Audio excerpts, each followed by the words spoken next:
Well, I'm holding here a copy of your latest released book, The Darkness of Magic. Yeah. Now, there's something like around about 100 and, what is it, 100 and,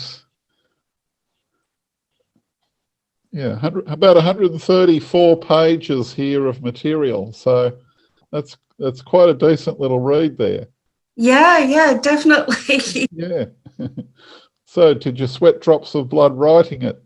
Oh, God, that's an understatement. I really, really struggled writing it. I was an inexperienced writer. Yeah, I didn't know what I was doing. I really, really struggled. I think, and I wasn't open to taking advice too. I had this thing about I couldn't take advice that would unduly influence me. And I think that made it even harder. Oh, okay. Yep. Well, there is an element of people wanting to do the "I did it my way" scenario in the industry. Yes.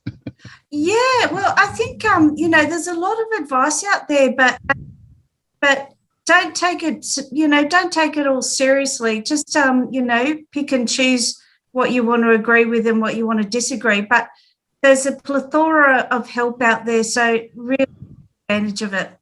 Don't try and, you need all the support you can get as a new writer. And yeah. all the advice, take it in, but, just take on what feels right for you. Yeah. But, I definitely really, really struggled. I was inexperienced. It was just so hard, yeah. What was the spark that got you writing? What was the thing that just set the light off and said, okay, I'm going to get this project going? Yeah, so what happened was I always wanted to write, from a young girl I wanted to write, but, it's easy to have fantasies in your head and they're really nice fantasies. And you can keep on living with those fantasies, but actually doing it is a different story altogether. And I used to talk about it all the time and dream about it all the time. And I actually tried writing a few plays and short plays and things like that. And okay. I was always talking about it to other people. I'm going to write a novel one day. I'm going to write a novel one day. And one day my friend told me off and she said, well, you want things, but you won't work for them. And I get sick of it, sick of listening to it. And that actually changed my life. It really changed my life because I took on a new attitude after that. And after that, I became hardworking and, gradually got more disciplined. So, yeah, it sort of woke me up a bit. And then also, too, with the passage of time, you get older and you think, okay. Yeah. Dream of mine, and I'm getting older and time is getting shorter. I better do something about it. And, even though it was very hard, I'm glad I did. Well, that's it. Look, and I suppose what holds back a lot of people, I'm speaking in a general way here, people are either worried about how the book is going to be perceived once it's out, or can I get it so perfect that I won't get a specific type of criticism? Were you concerned about criticism, or were you concerned more about getting it right, or? I think the first one, getting it. Yeah, well, getting it right. I think that was, I didn't want to get something out into the world that I was ashamed of. Right. Okay. Just, I kept on. I rewrote it I did about 20 drafts, and I rewrote and rewrote and rewrote. I didn't outline, and that's that made it go longer. I had trouble plotting with characterization, everything. So I had to put a lot of work, due to my inexperience, I had to put a lot of work into it. So, and I think there's such a thing as, being overly perfectionistic as well. You've got to find the right balance. But, at the end of the day, nobody escapes criticism. When you're a writer, it comes with a package. Yeah. The most successful writers ever they get criticised. You cannot escape it. So you just have to, learn to live with it and deal with it and learn a little bit from it, maybe. Yeah. Did you have any help with editing, or did you self-edit? I self-edited as I wrote, which was a bad idea, which made it really time-consuming. But I also I got it edited from an editor at upwork.com, and she really helped me. Oh, great. Okay. Tremendous. She really helped me. I sort of had this attitude that, look, I've checked it over, 1,000 times. What, errors can she pick up? But it's absolutely amazing what you miss. Yeah. I had it checked, and I had 2 editors go through it, and there was still 40 little punctuation errors. Oh, okay. Yeah. So when it was at publication stage type of stuff. Yeah. Yeah. But what about, did they do any story editing or anything like that, or was it just purely on the grammar side and making sure that was all tickety-boo? It was a bit of both. Uh-huh. A bit of both. I had 2 editors, and the first editor was supposed to be like a story editor, but she was more of a proofreader. Right. Okay. I said, I just want proofreading, but she ignored me, and she just was a story editor. So it was okay. With the 2 of them together, they didn't do a bad job. Okay. Well, you seem to have survived the experience, so that's a good sign. So. Oh my God, yeah. And it took 5 months to get it formatted. Uh-huh. Which is what I would say to new writers is learn to format. Oh, formatting. Yeah, that's true. Look, I've certainly got a few probably stories from Darkness Magic about formatting for different customers over the years. So we'll leave that for another time. But yes, looking at it there, the formatting of it looks really, really good. It's very swish, and it's stylized for the type of story that you've got, which is really good. I love the cursive writing at the tops of each thank you. there. And unlike other authors, and look, I've probably got a hit list a mile long of things that I hate about some books, but yours has what I like the most: subtitling. Yay! See these little things here? That's fantastic. If only other authors could follow this advice. Yeah. That's really good, because it makes it bloody easy to read. Oh, okay. Okay, you like that? Okay. Yeah. Look, I'm obviously biased, and I don't mind showing my bias, but that's what I like. It makes it easy to read, because a lot of people, all they're going to do is say, "What page was I up to?" That's not enough. Yeah. You're looking for an impact of where the story was. And sometimes it's good I just love rereading sections of a book. This makes it easy to find those sections. Yeah. So that's really super good. And a nice cover. Ta-da-da. Nice cover. Yeah, thank you. The publishing company did a very good job. Yep. No, good job. It says here book 1. So is there more yet in the series, or is this book 1 of similar books in the series? What's your thoughts there? There's definitely going to be a book 2. Okay. I really enjoyed doing, even though there was, I really enjoyed doing book 1, but there was some suffering involved as well because of being an inexperienced writer. But there were times where it was so fulfilling, and I thought I definitely want to do another one. Well, that's it. Look, I think the payoff probably will be when you get around to doing book number 2, and don't leave it too long to do so. I think the thing now is that I'm more experienced, and I know how to deal with the struggles now. Before I didn't have a clue, and I made it even harder for myself because I didn't take advantage of the advice that was out there to deal with struggles, and so having more experience makes it so much easier. Yeah. The old advice, read a lot and write a lot, is so important, because, you know, you've got to get that practice in. Otherwise, you know, you will really struggle. Yeah. Like Stephen King says, you know, if you don't read a lot and write a lot, you know, you can't hope to succeed. You've got to get in that regular practice and, Yes. You know, get that sense of language and inspiration from reading. You know, you know, that's a must if you're a writer. And I've really learned that the hard way, because when I first started, I wasn't reading a lot or writing a lot, you know.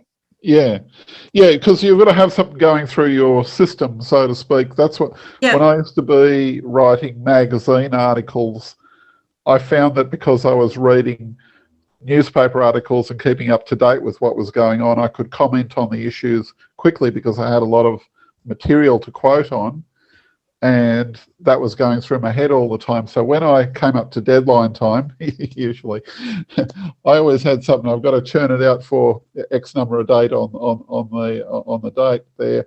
I would have enough stuff, and I'd have probably clippings or whatever with me. Go to the cafe, sit down. Okay, this is the issue. Bang, you know, get out an article. 1,000 words later, off we go. And I could write with a lot of gutso, which would make it fun for the reader to read it. Mm. And if I didn't have a lot of other input or controversy to read, because there's lots of different, you know, business issues and so forth that are happening at any one time, the reader wouldn't have anything to go on to say, well, what does this reader stand for? If the reader, sorry, what does this writer stand for? If the writer doesn't stand for something, why should they read it anyway? And that's the thing. If you've been keeping up with reading in your particular genre or similar genres, then the reader is going to say, "Oh, this is really, really good," because they've got some material to work from there, because you have too. So, from go to woe, when you thought up the idea, the spark in your head, to actually completing, how many months was that? Oh my God. Tell us the truth. Oh my God. Time well, now. and I added up roughly in my head. It took about 3 years altogether. But that was over a 15-year period, because what I did was I just really found it hard. Like, I didn't like my writing. I didn't like the plot. I didn't like the characters. Nothing. I didn't like anything. And I thought I was a really bad writer. So but, you know, I was strongly attracted to writing and to words. So I used to leave it, come back to it, leave it, come back to it. Okay. So the actual writing time itself, like 3 years. in front of the computer? About 3 years, yeah. So that was 3 years of actually concentrated time that you'd spent on the project. Yeah, and I ended up throwing out about 100 type pages of stuff I couldn't use. Oh my goodness. Yeah, absolutely. I struggled. I really struggled. So does that mean to say they were pages where the story went off in a different tangents, or earlier versions of the story in total? Well, the story was going nowhere. So, like, I had trouble with plot. I didn't like anything that I came up with, and I thought, what am I going to do? So, in frustration, I just kept on writing, and so just kept on free writing. And I thought, until I come up with an idea, I'll just keep on writing. And then, so I looked at what I wrote. I wrote maybe about 300 pages, and there was about probably a third of it I'm looking over it, I thought I could probably use about a third of this. I could turn about a third of it into a story. Okay. So you looked at the salvageable bits. Yeah, I looked at the salvageable bit, and I thought I can make a story about a third of this. So yeah, I took a third of it, and I just reworked it. And so I think just if you're a new writer, just get a book on writing, and just go with what appeals to you. With advice, go with what feels right to you. If you're struggling, you need help, you need support. Yeah, that's true. Well, that's it. Look, inactivity is probably the worst thing in the world for a writer to be involved in, because you're not productive for every moment that you're not doing something. You've got to actually make your time account for it. And I suppose, once again, in my experience, if it wasn't for deadline therapy of having to put out articles every month. I learned the value of, like I always had to be answerable to an editor and always had to deliver. There was no such thing as an extension. Yeah, it's good. Funny. It's good training for self-discipline. Yeah. So, you've already got that sense of discipline. Yeah, printing presses don't stop just because one writer is late. Well, it's good training for being able to think on your feet as a writer as well. Yeah, and that's the thing there. Just out of some of the things here that you've got here, we've covered a fair bit here actually of some of the different things here. What's your next goal as far as your next book? What are you thinking of doing for your next book? What's the picture ahead? Well, I've got actually I've got a prequel planned for the book, as as it's a sort of like a marketing, because I've been reading about marketing, and they were saying that if you get a free book out there, it's a great way to market, because free books really get read more than paid books. So get a free book out there as part of your marketing plan. And I thought, okay, do that. I could do a prequel to The Darkness of Magic and have it on the website, and then get an email list from there. Yeah, good idea. Yeah. I thought I could do that. And then I want to do Darkness of Magic Book 2. And the Darkness of Magic Book 2 will focus more on the fictional country of Sarikonia. And I had the idea was it's basically based on 1750s upper class England. Oh, okay, interesting. Except they have magical powers. Uh-huh. But I love the language. I love the way they speak. I love I just found it so poetic, the way they speak. Yeah. I love the manners. I love the way that the men treated women. I love the way the men dress. I love the candles and the furniture and all that sort of stuff. So, maybe I was there in another incarnation, You never know. It could have been there in a past life, but I've always fallen in love with the way they speak. Well, that was the same era that Captain Cook, for example, he was brought up in that very era of the middle 1700s. And when, I don't know if you've actually been to it, but there's Cook's Cottage in Fitzroy Gardens in Melbourne, and I've taken our Melbourne social group through that building quite a number of times. And more recently, we've had a coffee at the cafe just outside of it. It's just absolutely superb. But whenever I walk through inside that building, his parents' building, it was just a place where he lived as a child, not in Victoria, but it was from England. You can't but help think, how did they dress? How did his parents live? And he was very lucky to have had parents that had a 2-level little cottage, like as it is, and to think, this must have been a very lucky guy to have grown up in that. And he later on went to discover all of these different lands, and he was a world-renowned cartographer. That was his big skill, not necessarily his sailing skill, but which was also good, but his map skills, which are still with us today. And how did he live? I think he grew up in a marvellous time, like you said. The 1700s would have been an era of great change.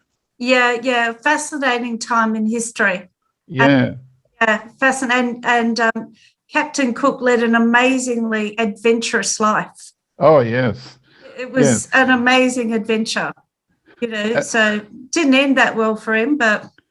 No, that's unfortunately, although when you go into the Captain Cook's cottage there at the tourist end of it at the front, there's a map which has got all of these different little dotted lines of his 3 trips for 3 voyages around the world.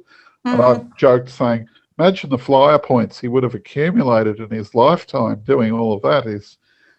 to be quite awe-inspiring for the 1700s, I must admit. Yeah, definitely. Yeah. So, but I had a more fascination with the upper class. Yeah. That there's, there was a lot of misery on Joseph Banks type of crowd. Yes. Yeah, I just Yeah. that sort of held a real fascination for me. Yeah. Not the the poor people that led miserable lives. It was more a fascination with the lives of the upper class, and yeah.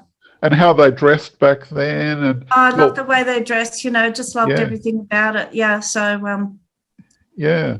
No, that sounds really exciting. It sounds like you've got something there to look forward to with the next book and where it's all going. I think you take into a book what your interests are, and then you sort of, it's like a big conglomerate of things you just chuck in there. Yeah, that's right. I like fantasy. I like the idea of people having powers. That's quite fascinating. Yeah. I'm sort of in love with the the 1700s and early 1800s upper class way of living. Yes. Yes. Yeah. So it's I think it ends up being a conglomerate of things that you're interested in. You just chuck in there.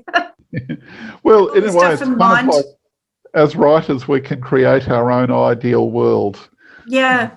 And and it's a wonderful place to be. And that's one thing I think that writers, if you're having trouble with your book, think of the ideal land or the place that you'd like to be, even if it's only even if it's only in a contemporary space and you're writing about contemporary things.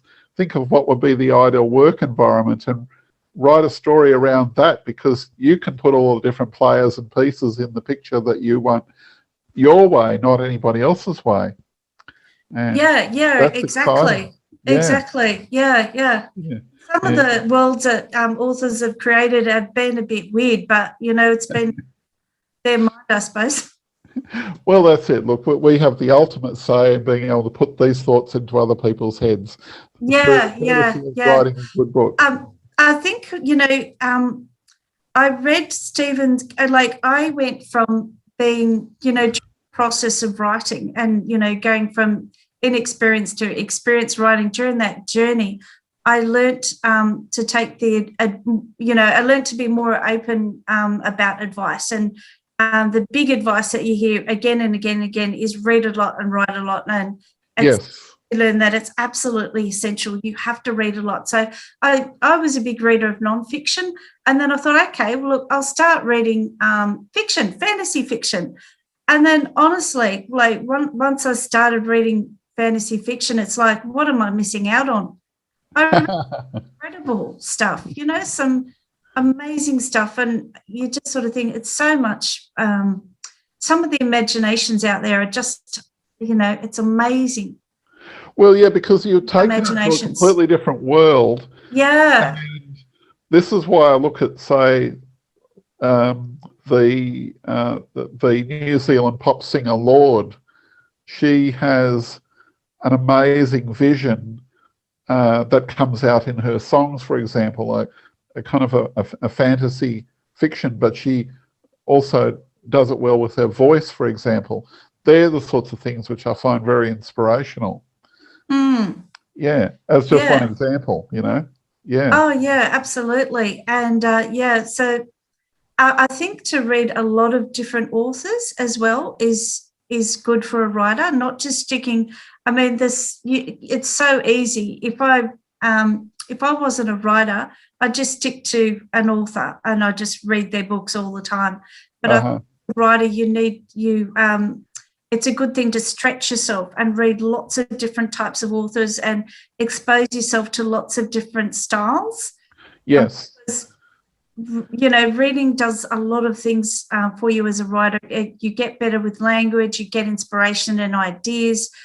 So the best thing is to expose yourself to lots of different styles and get sort of like more diverse ideas, pop into the heads of many different minds. Yeah, because see, if you're stuck in one particular groove, you will only know that particular area. And I usually find for the type of fiction that I write, I like to read stuff that challenges me or is almost diametrically opposed to my line of thinking. Because in some ways that may even help the reader, because when I write my own stories, I need to also consider that opposites are at play in the storylines that I've got. So I need to be also likewise exposed to things that I don't like hearing in order to write better fiction. Oh, okay. Yeah. All right. So you're quite open. I have to be deliberately open and not so that even if it might pain me to listen to an opposite point of view, the longer I listen to it, I think, okay, now I can understand and it literally, there is a lot of truth to the saying, walk a mile in another man's moccasins. And one of my friends in Melbourne used to say that all the time. Well, he's still around, he still says it.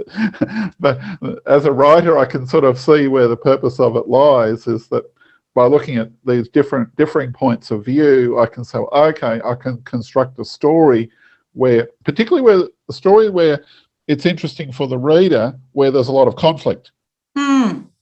So you're looking at conflict and also maybe the conflict resolution, but to keep the reader hanging right to the last minute, you don't want to solve all of the controversies or anything right up front. There'll be nothing left to read. So I'm looking at ways how will this keep going, and how can I keep it going for book A to book B, book C, so on and so on down the track, because that's what's going to keep the reader fired up and say, right, we got to there, but it didn't solve all the problems. Poor reader has to buy the next book and find out what's the solution next one, and we still won't solve it all there, because a lot of controversies are never ever solved in real life. No, that's what I like about book reading, because fan fiction, because I like the way that it really echoes real life, because in real life, you never seem to get rid of problems. There's always, even if you have a good life, you always have little problems. Like, you never get rid of problems. And fiction, it's good for fiction because you have to have problems in fiction, but I love the way it's realistic and it reflects real life. Yes. And I also like the way that, you are open to, to listen to other points of view, because I think that's essential as a writer too. And that, you've got to do that to avoid one-dimensional characters, because, people are multi-dimensional. The best person has a good side, and you've got to avoid comic book sort of style characters. So you've got to, think that way, that everybody's got bad and good in them. Yeah.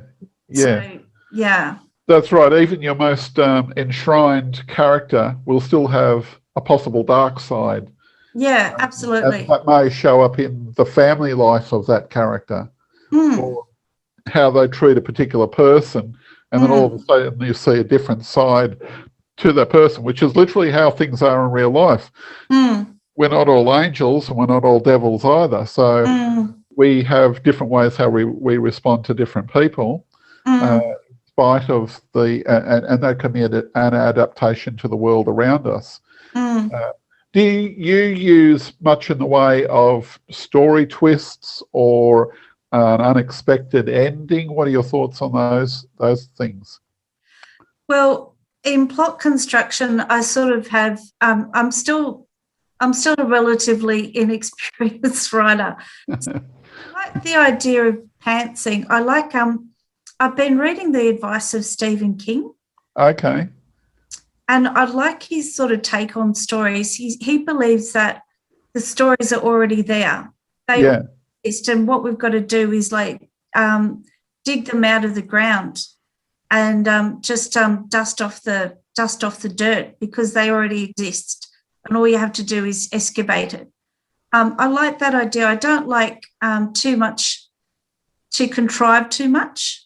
Okay. I like the idea of the story being a bit organic and sort of writing themselves. And I've been reading the advice of other writers, and they were saying that, if you get to know your characters, at some point you just got to let them go off and do what they like.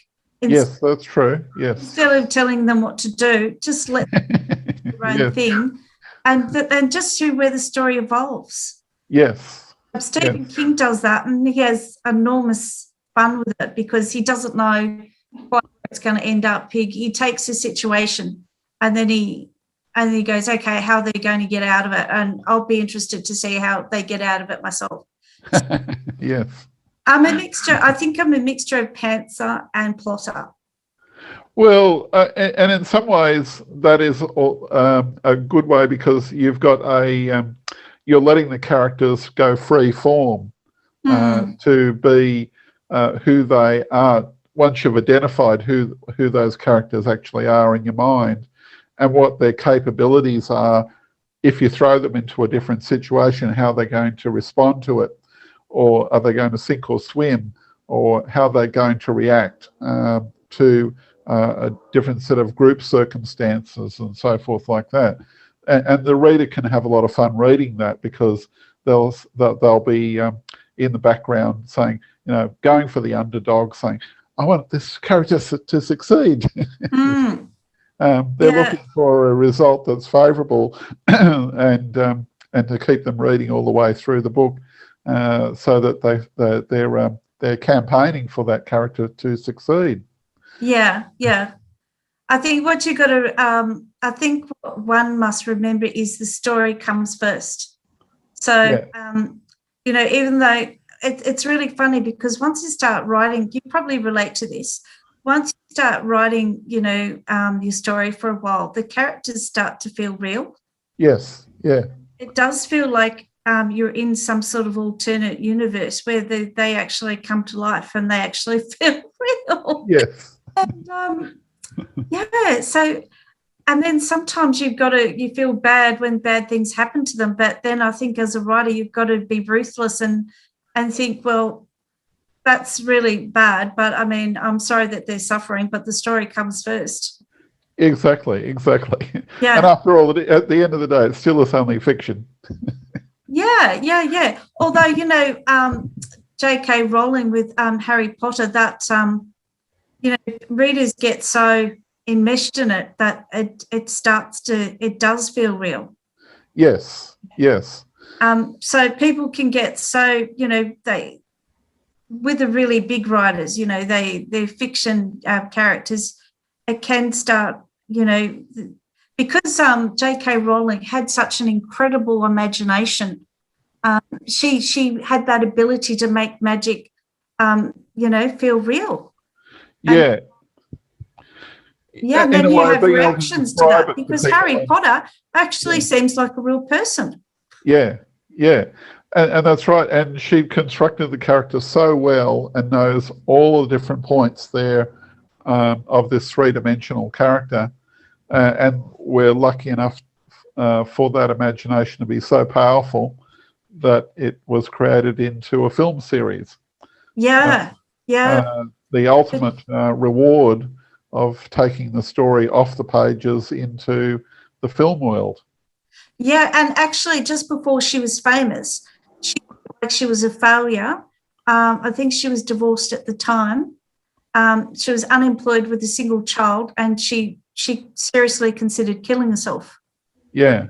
And that was, I think she's if she's not the most successful writer, she's one of the most successful writers of all time. Yeah. True. Yeah. It just goes to show that, you've got to just keep on going with your dreams. Yeah. No matter what happens, I think that's the most important thing, no matter what happens in the future, you've got to really choose your time wisely, follow your heart, and just do what your heart wants. That's what it's about. Yeah. Well, look, it's really a great time talking with you today, Tania. I'll have you back again in the future, even if you're only halfway through your next book, because there's quite a lot of words of wisdom there, and it's interesting hearing your perspective, because you've gone to a lot of trouble to get to this level, to get to this point. A lot of authors that are watching this want to get to this level. They want to actually get to the final stage of their book so they can actually get it out there. Where can they get a copy of this book? And I'll provide the link of it down below. Through amazon.com.au. Yep. So they can get the hard copy and the ebook copy through that amazon.com.au. And if you got a website as well, or is that still yet to come? No, I've had a website for quite a while now. TaniaPeterson.com. Okay. And so I give writing advice on that blog. So with the blog, it's all the writing advice that I should have taken when I was. Okay. Tremendous. Well, look, we'll provide the links for that down below as well too. So make sure you, if I haven't got a copy of it, email that through to me, and I'll get those ones put into the link below so that people can actually follow up and enjoy this interview and buy a copy of your book right away. Okay. Yep, absolutely. Tremendous. So, it's been a pleasure speaking to you. Yeah, and thanks for making yourself available, Tania. And I look forward to more wonderful joy stories and so forth coming from you in the near future. Okay, no worries at all. Okay. Bye for now. Bye.